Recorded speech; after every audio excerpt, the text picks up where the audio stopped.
बिस्मिल्लाहिर्रहमानिर्रहीम। नाज़रीन अस्सलाम वालेकुम, मैं हूँ इमरान वसीम। नाज़रीन, इस वीडियो लॉग में सबसे पहले तो हम बात करेंगे जो सुप्रीम कोर्ट बार एसोसिएशन की जानिब से आज शहर इक़्तिदार में वकला नुमाइंदा कन्वेंशन का जो इनेकाद किया गया, जिसमें आर्मी चीफ सैयद आसिम मुनीर शाह के ख़िलाफ़ नारेबाजी की गई और नारेबाजी करने के साथ साथ आर्मी चीफ से कुछ सवालों का जवाब भी मांगा गया। इसी कन्वेंशन में चेयरमैन तहरीक इंसाफ इमरान खान के हक़ में भी नारेबाजी की गई और चीफ जस्टिस उमरता बंदयाल को भी टारगेट किया गया, उन्हें निशाने पर रखा गया। तो सबसे पहले तो इस कन्वेंशन का जो आँखों देखा अहवाल है उसकी डिटेल और फिर इस कन्वेंशन के हवाले से कुछ हक़ाइक़ हैं वो भी आप नाज़रीन की खिदमत में पेश करेंगे और इस तफसीलात के बाद हमारे प्रोग्राम की जो दीगर अहम खबरें हैं फिर उनकी तफसीलात आप नाज़रीन के साथ हम डिस्कस करेंगे। तो गुफ्तगू का आगाज़ करते हैं। नाज़रीन, आज सुप्रीम कोर्ट बार के जो सदर हैं आबिद ज़ुबैरी साहब, उनकी जानिब से वकला का जो जुडिशल कॉम्प्लेक्स है जो कि सुप्रीम कोर्ट बार की जानिब से तामीर किया गया है, वहाँ पे ये वकला नुमाइंदा कन्वेंशन का इनेकाद किया गया था। अगर हम हक़ाइक़ की बात करें, मेरी अगर आप राय पूछेंगे तो ये जो कन्वेंशन था इसे वकला का नुमाइंदा कन्वेंशन इसीलिए नहीं कहा जा सकता क्योंकि इस कन्वेंशन में जो वकला मौजूद थे या तो फिर वो हामिद खान धड़े के थे जिनका ताल्लुक़ पाकिस्तान तहरीक इंसाफ से है, या फिर जो इंसाफ लायर फोरम के जो वकला हैं वही उनके वकला जो है इसी कन्वेंशन में मौजूद थे। और ये भी ज़राए की जानिब से बताया गया कि इस कन्वेंशन को कामयाब बनाने के लिए कि बड़ी तादाद में वकला इसमें शरीक हों, इंसाफ लायर फोरम के मुख्तलिफ व्हाट्सएप ग्रुप की जानिब से ये पैगामात भेजे गए अपने जो फोरम है उनके वकला को कि आपने इसमें हर सूरत में अपनी शिरकत को यकीनी बनाना है और साथ में दीगर वकला को भी लेके आना है। और ये भी देखा गया कि इस कन्वेंशन में जो कॉलेजेस में और यूनिवर्सिटीज़ में जो अभी लॉ के स्टूडेंट्स हैं उन्हें भी गाड़ियों पे भर के, कोस्टर पे भर के यहाँ पे लाया गया था ताकि ज़्यादा बड़ी तादाद में वकला जो है इस कन्वेंशन में जो है वो नज़र आएँ। इस कन्वेंशन में नाज़रीन सबसे जो सख्त तकरीर की वो जो लाहौर हाई कोर्ट बार की नायब सदर हैं रबिया बाजवा साहबा, उनकी जानिब से की गई और उन्होंने अपनी तकरीर के आगाज़ में कह दिया कि ये जो आर्मी चीफ आसिम मुनीर शाह साहब ने मुलाकात की है कारोबारी शख्सियात के साथ, किस कानून के तहत उन्होंने कारोबारी शख्सियात के साथ मुलाकात की और फिर उन्होंने सवाल उठाया कि आप आर्मी चीफ जो है वज़ीर ख़जाना भी बनते हैं, फॉरेन मिनिस्टर भी बनते हैं और इसके अलावा बाकी जो वजारतें हैं उनकी ज़िम्मेदारियाँ भी जो है वो संभालते हैं हमारे आर्मी चीफ साहब, तो किस कानून के तहत इन्होंने मुलाकात की है। तो ये जो सवाल उठाया गया रबिया बाजवा की तरफ से, मेरा सिर्फ इतना सवाल है। पहले तो आप ये देखें, जो मैंने कहा कि ये वकला का नुमाइंदा कन्वेंशन इसलिए नहीं लगता क्योंकि इसमें हामिद खान ग्रुप के तमाम वकला मौजूद थे, हामिद खान साहब मौजूद थे, बाबर अवान साहब मौजूद थे जो कि पाकिस्तान तहरीक इंसाफ के रहनुमा हैं, इसी तरह से आबिद ज़ुबैरी साहब मौजूद थे, वो भी हामिद खान ग्रुप के वकील हैं। यानी जितने आप वकला देखेंगे जो आज़ाद ग्रुप है वकला का, उनके नुमाइंदा जो वकला हैं, जो नामवर वकला हैं, वो आपको वो इस कन्वेंशन में आपको नज़र नहीं आएंगे। और इंसाफ लायर फोरम के वकला भी बड़ी तादाद में, स्टूडेंट वकला भी बड़ी तादाद में इसमें मौजूद थे। तो जब ये नारेबाजी की जा रही थी आर्मी चीफ के खिलाफ, तो मेरा सवाल ये था कि ठीक है, इनका ये सवाल वैलिड हो सकता है, लेकिन बात यह है कि आज ये जो सवाल पूछा गया कि हम रूल ऑफ लॉ के लिए खड़े हैं, कानून की हुक्मरानी चाहते हैं, आर्मी चीफ को कारोबारी शख्सियात के साथ मुलाकात करने का कोई कानूनी अख्तियार नहीं, जवाज़ नहीं था। तो सवाल ये था कि जब इमरान खान साहब के दौर में हामिद खान साहब पाकिस्तान तहरीक इंसाफ के साथ ताल्लुक़ रखते हैं, जब उनके दौर में जनरल बाजवा कारोबारी शख्सियात के साथ मुलाकात कर रहे थे तो उसे तो इमरान खान साहब खुद जो है वो जस्टिफाई भी किया करते थे। और उस वक्त ये सवाल क्यों नहीं उठाया गया इंसाफ लायर फोरम के जो है प्लेटफार्म से और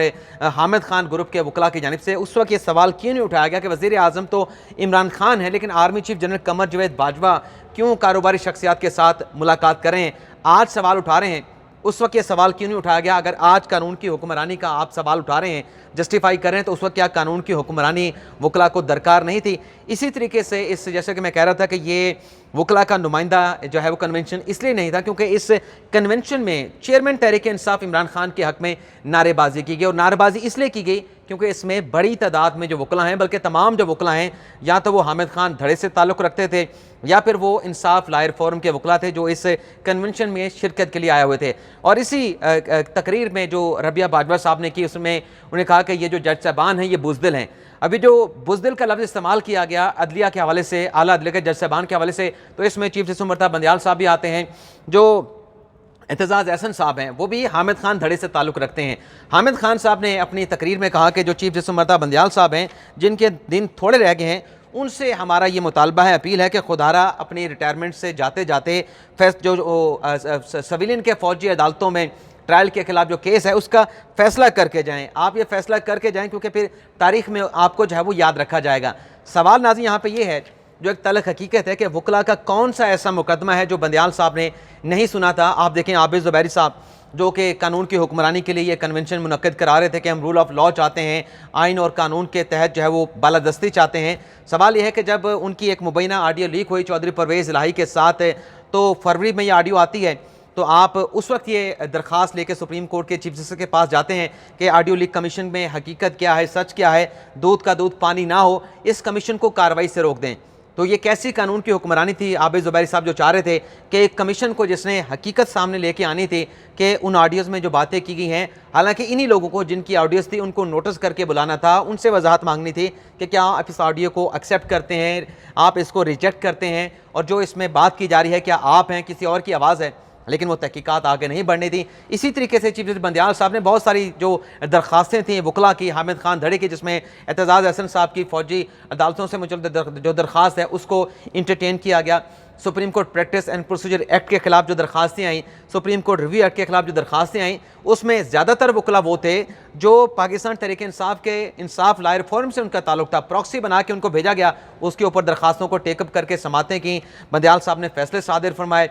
63A का फैसला जिससे तमाम वकला ये कहते हैं, जो आज़ाद वकला ये कहते हैं कि वो आइन को री राइट किया गया इमरान खान साहब के दौर में, वो आया। 63A का फैसला बंदियाल साहब ने आपके हक़ में फ़ैसला सुनाया, और आज जब उनकी रिटायरमेंट के दिन करीब हैं तो यही जो इनके हक़ में फ़ैसले सुनाने वाले जज साहबान थे उन्हें टारगेट कर रहे थे। और टारगेट करने वाले में ज़ाहिर सी बात है कि जब वो पूरी अदलिया की बात कर रहे थे तो उसमें चीफ जस्टिस बंदियाल साहब भी थे। तो ये आज इस सारे जो है वो कन्वेंशन का खुलासा था कि कानून की हुक्मरानी के लिए वकला का नुमाइंदा कन्वेंशन, लेकिन ये चेंज हो गया पाकिस्तान तहरीक इंसाफ के नुमाइंदा वकला कन्वेंशन में। अब नाज़रीन बाकी जो खबरें हैं उनकी डिटेल भी आपके साथ शेयर कर लें। एक तो नाज़रीन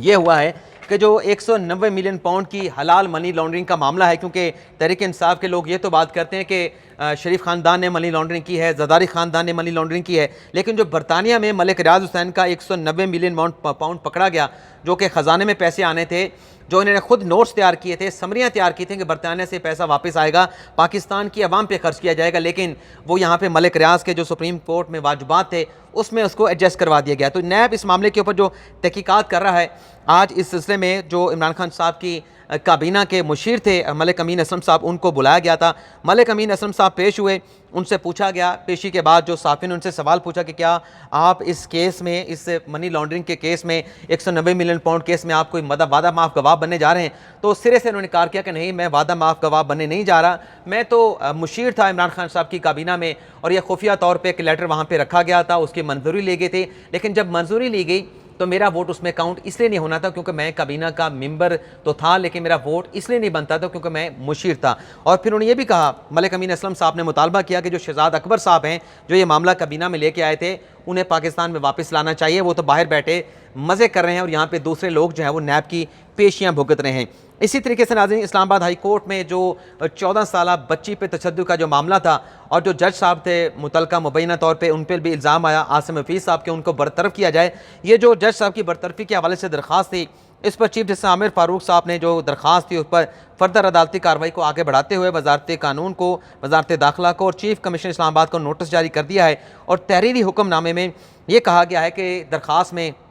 संजीदा इल्ज़ामात लगाए गए हैं जज साहब पे, और उन संजीदा इल्ज़ामात को केटर करने के लिए संजीदा इक़दामात उठाने की ज़रूरत है। तो ये 3 सितंबर तक जो है, सितंबर का जो तीसरा हफ्ता है, सितंबर के तीसरे हफ्ते तक इस केस की समाअत को मुलतवी किया गया और मुतल्लिका वजारतों को जो है वो नोटिस जारी कर दिया गया है। इसी तरीके से नाज़रीन एक और बड़े अहम मुकदमे की समाअत हुई है अली वज़ीर, जिन्हें आज 3 दिन का जिस्मानी रिमांड पेश होने के बाद जो है वो जज साहब की अदालत में पेश किया गया। राजा जवाद अब्बास साहब जो कि ATC अदालतों के इंतज़ामी जज हैं, एडमिनिस्ट्रेटिव जज हैं, उनकी अदालत में जो है वो पेश किया गया। तो 3 दिन का जिस्मानी रिमांड मुकम्मल हुआ, तो जब जज साहब के सामने अली वज़ीर साहब को पेश किया गया तो सबसे पहले जज साहब ने यह सवाल उठाया कि किस कानून के तहत आप जो एक ड्यूटी जज के सामने मुलज़म को ला के पेश कर देते हैं और फिर आप उसके मज़ीद जिस्मानी रिमांड की इस्तदा करते हैं, क्या ड्यूटी जज के सामने आप मुलज़म को पेश कर सकते हैं? कानून में इस बात की गुंजाइश मौजूद है।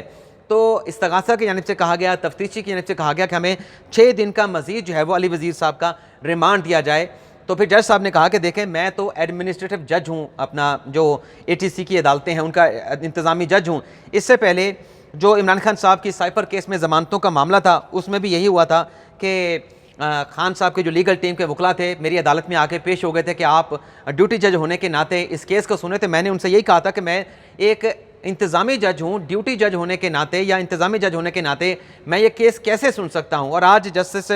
जज राजा जवाद अब्बास साहब ने कहा कि देखें, जब सेशन जज मौजूद है, जज अपनी अदालत का जो एक्चुअल जज है वो मौजूद नहीं, तो सेशन जज के पास जाएं, वो कोई नोटिफिकेशन कर दे, किसी की ड्यूटी लगा दे, उसके सामने आप जाके पेश करें। इसी तरीके से खान साहब की लीगल टीम जो थी, इमरान खान साहब की ज़मानत का मामला मेरे पास लेके आई थी, लेकिन जो प्रोसिक्यूशन की इसमें अली वज़ीर साहब के हवाले से जुडिशल फिजिकल रिमांड की इस्तदा थी, उस पर फिर जज साहब ने कहा कि ठीक है, 6 दिन का मुझसे रिमांड मांगा गया है, फिजिकल रिमांड, इसके ऊपर मैं कुछ देर में जो है वो फैसला सुनाऊंगा। तो फिर कुछ देर के बाद ये हुआ कि जस्टिस जज राजा जवाद साहब अब्बास साहब ने जो है जो फिजिकल रिमांड की इस्तदा थी उसको रद्द कर दिया और अली वज़ीर साहब को जो है वो जुडिशल करने का फैसला जो है उनकी जानिब से जो है वो सादिर फरमा दिया गया। और उसके बाद जैसे ही उन्हें जुडिशल किया गया, जो उनके वकला थे, वकला की जानिब से जो है वो अली वज़ीर की ज़मानत की जो एप्लीकेशन है उसको वहाँ पर जो है वो मूव कर दिया गया। इसके अलावा नाज़रीन कुछ दीगर खबरें भी हैं। चीफ जस्टिस उमर बंदयाल की जो नामज़द चीफ जस्टिस हैं उनके साथ मुलाकात के हवाले से भी खबरें सामने आ रही हैं। और बुशरा बीबी साहबा भी आज, जैसा कि उन्हें अलकादर ट्रस्ट केस में और उसके साथ साथ 190 मिलियन पाउंड केस में उनको भी आज नैब की जो कंबाइंड इन्वेस्टिगेशन टीम है तलब करके बुलाया गया था। और इस वक्त जब हम वीलॉग रिकॉर्ड कर रहे हैं, बुशरा बीबी साहबा जो है वो नैब की कंबाइंड इन्वेस्टिगेशन टीम के सामने पेश हो चुकी हैं और उनके सवालों का जो है वो जवाब दे रही हैं। इसी के साथ साथ जो अली मोहम्मद ख़ान है उन्हें भी बुलाया गया था। तो फर्दर इन चीज़ों के हवाले से जो भी डेवलपमेंट होगी उनकी तफसीलात भी आपके साथ हम शेयर करेंगे। इसके अलावा नाज़रीन आपको ये भी खबर भी दे दें, जो खान साहब की लीगल टीम है वो आज उनके साथ मुलाकात करने के लिए अटक जेल पहुंची हुई है, जिसमें लीगल टीम में सलमान सफदर साहब हैं, उमैर नियाज़ी साहब हैं। और उमैर नियाज़ी साहब जब अटक जेल में गए तो अपने साथ इमरान खान साहब के मुताले के लिए कुछ किताबें भी साथ लेके गए हैं। और लीगल टीम में जो है वो सिर्फ सलमान सफदर साहब को जो है जेल के अंदर जाने की इजाज़त दी गई और जो बुक्स लेके गए थे उमैर नियाज़ी साहब, वो उन्होंने सलमान सफदर साहब के हवाले कर दी और उमैर नियाज़ी को जो है वो अटक जेल में जो है वो नहीं जाने दिया गया। तो ये नाज़रीन आज का हमारा वीडियो लॉग, आपसे इजाज़त चाहेंगे अगले वीडियो लॉग में नई खबरों के साथ, जिसमें से चंद खबरों का हमने जिक्र भी किया, तज़किरा भी किया, फिर उनकी डिटेल के साथ आपकी खिदमत में हाजिर होंगे।